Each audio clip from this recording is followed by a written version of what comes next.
Jangan lupa subscribe YouTube channel Metro TV News dan jangan lupa nyalakan notifikasinya.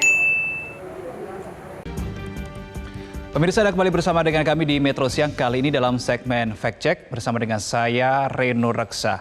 Pekan ini pemirsa beredar informasi bahwa kualitas udara di Jakarta ini tergolong tidak sehat. Betulkah demikian? Dan jika betul, kira-kira apa yang menjadi penyebabnya dan bagaimana masyarakat ini harus menyikapi? Kita akan simak bersama datanya satu persatu pemirsa. Yang pertama adalah sebelum kita menuju ke informasi apakah betul kualitas udara di Jakarta ini tidak sehat, saya ingin mengajak Anda untuk mengenali indikatornya terlebih dahulu. Ini kami kutip dari IQR, kalau ada 1, 2, 3, 4, 5, 6. Ada 6 indikator warna di sini. 0 sampai dengan 50 kategorinya baik dengan warna hijau dan seterusnya kita bisa lihat di layar kaca kita saat ini. Ini adalah indikator-indikator yang ditetapkan. Dan ternyata pemirsa berdasarkan data dari IQR juga ternyata Jakarta masuk dalam kota dengan kualitas udara yang buruk nomor 1 bahkan peringkatnya di dunia. Bukan di Indonesia tapi di dunia. Ini adalah data per tanggal 17 Juni 2022 kemarin. Peringkat pertama ini adalah Jakarta.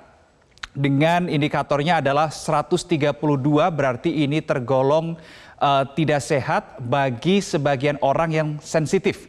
Kemudian untuk peringkat kedua ada di Santiago, Chile dengan skor 130, Sao Paulo, Brasil 114, begitu juga dengan Beijing, Tiongkok, dan juga adalah 5 Peru. Ini adalah 5 kota di dunia per tanggal 17 Juni 2022 kemarin dengan kualitas udara yang tidak sehat. Nah, kemudian bagaimana kalau di Jakarta secara perjalanannya 1 pekan terakhir kemarin? Ini kita lihat.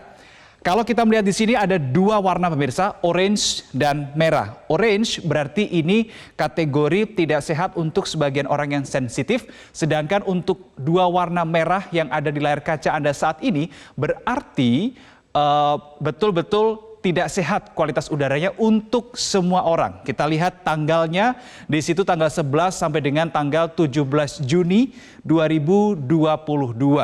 Mungkin Anda bertanya, bagaimana ya kualitas udara di Jakarta per hari ini 18 Juni 2022. Anda tentu bagi yang memiliki smartphone ini bisa mengunduh aplikasi Air Visual, kemudian di situ Anda juga bisa melihat bagaimana pergerakan angkanya per jam, setiap jam.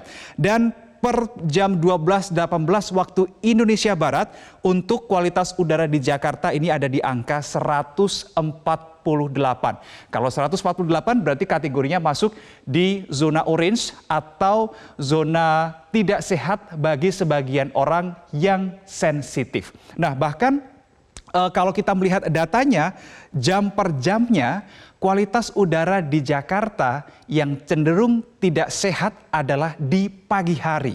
Ini menjadi sebuah ironi karena biasanya kalau di pagi hari kita berharap udara yang segar, kemudian kita bisa berolahraga begitu ya, tapi di Jakarta berbeda ceritanya.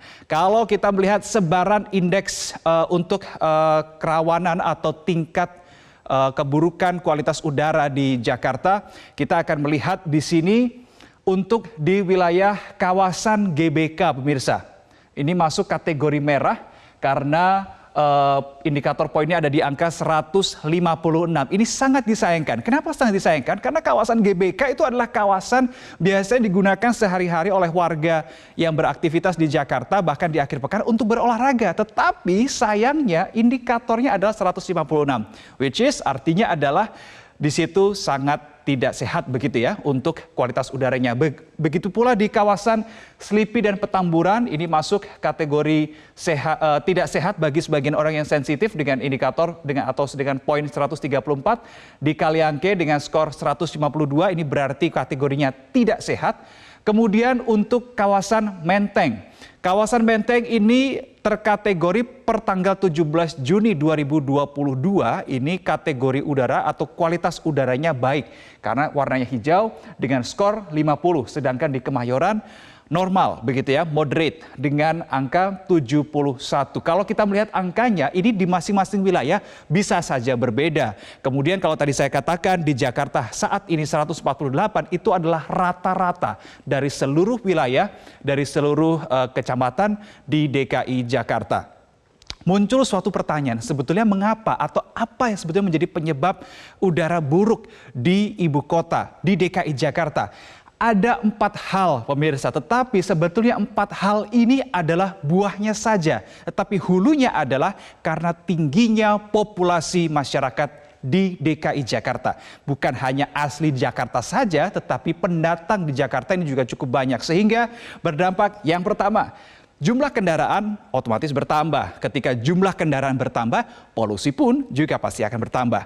Berikutnya emisi pabrik pemirsa. Dan faktor yang ketiga adalah adanya pembakaran bahan organik. Dan juga karena memang ini seringkali kita temui di daerah pinggiran kota Jakarta, masih ada beberapa warga yang membakar sampah kering. Entah itu plastik, daun kering yang habis disapu seperti itu kemudian dikumpulkan, dibakar. Ini bisa mengakibatkan atau membuat kualitas udara semakin buruk, utamanya di DKI Jakarta. Berikutnya adalah penggunaan bahan bakar fosil. Ini adalah 4 faktor yang menjadi dugaan penyebab kualitas udara di DKI Jakarta buruk, yang semuanya bermuara pada satu hal, karena jumlah populasi di DKI Jakarta sangat tinggi. Nah, ketika kualitas udara di DKI Jakarta sampai dengan detik ini, saya masih pantau, 148, masih tidak sehat begitu. Warga harus apa? Kita akan lihat di slide berikutnya. Yang pertama, menggunakan masker saat Anda beraktivitas di luar ruangan. Jadi nanti entah kapan begitu ya, COVID-19 sudah dinyatakan endemi misalnya nanti oleh pemerintah, Anda tetap harus menggunakan masker. Karena apa? Bagi Anda yang berada di Jakarta, kualitas udaranya masih tergolong buruk. Berikutnya adalah tutup jendela rumah Anda ketika jendela rumah Anda ini masih dibuka, ditakutkan udara yang buruk itu, udara yang kotor masuk ke rumah Anda. Kemudian menggunakan air purifier ketika berada di dalam ruangan. Dan yang terakhir adalah hindari olahraga di luar ruangan. Pemirsa, tadi sudah saya singgung, apalagi di jam-jam pagi yang seharusnya kita bisa berolahraga dengan santai, tapi kita tidak bisa begitu ya. Lalu bagaimana respon dari Pemprov DKI Jakarta? Kita menuju ke slide berikutnya. Ini dikatakan oleh Wakil Gubernur DKI Jakarta, Ahmad Riza Patria, yang mengatakan memang Jakarta ini cukup padat. Begitu ya, kata dari Ahmad Riza Patria, terkonfirmasi cukup padat jumlah populasinya. Kemudian berdampak pada kendaraan pun juga kembali normal. Ada peningkatan polusi, ini menjadi perhatian. Kami akan melakukan evaluasi untuk mengatasi masalah ini, masalah kualitas udara di Jakarta. Apa saja sih? Kita intip coba ya, upaya yang sudah dilakukan oleh Pemprov DKI Jakarta. Yang pertama adalah mengarahkan masyarakat untuk menggunakan transportasi umum. Kita tahu di DKI Jakarta sudah ada beberapa jenis transportasi umum seperti Transjakarta, kemudian ada KRL. Ayolah pindah ke transportasi umum. Berikutnya, penggunaan bus Transjakarta bertenaga listrik yang nanti ini akan menjadi target dari Pemprov DKI Jakarta untuk bertahap nantinya seluruh bus Transjakarta bisa menggunakan tenaga listrik. Jadi pemirsa, buruknya kualitas udara di Jakarta bukanlah suatu perkiraan saja, melainkan ini sudah menjadi kenyataan.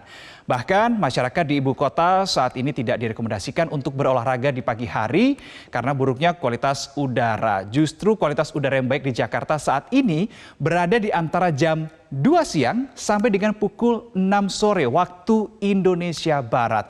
Tanggung jawab memperbaiki kualitas udara pun bukan hanya PR pemerintah, tapi juga butuh peran aktif masyarakat, misal dengan menggunakan transportasi umum saat bepergian hingga tidak membakar sampah kering yang ada di beberapa titik ini masih ditemui hingga saat ini. Pemirsa, itulah fact check kita untuk siang hari ini.